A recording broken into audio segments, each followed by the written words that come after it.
Action! Ang tikbalang.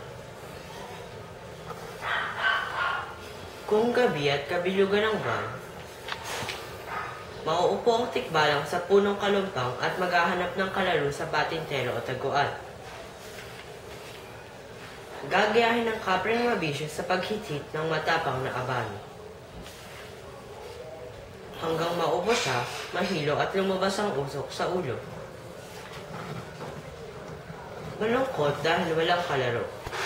Mauupo sa punso ng masungat na nuno. Hanggang ang tumbong niya ay maluto. Gagayahin ng mahabang dila ng aswang sa pagnanakaw ng sanggol na atay. Hanggang ang dila niya ay maputol ng sundaw.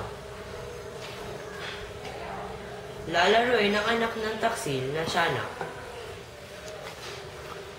Hanggang ang leeg niya ay makagat.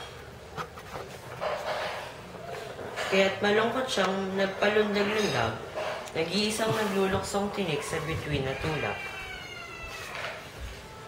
Hanggang may makabangga siya na isa ring palundag-lundag. At kaya, kung kabilugan ng buwan, masaya ang tikbalang pag may kalarong tikbalang sa tabi ng punong kalumpang. Ang tikbalang.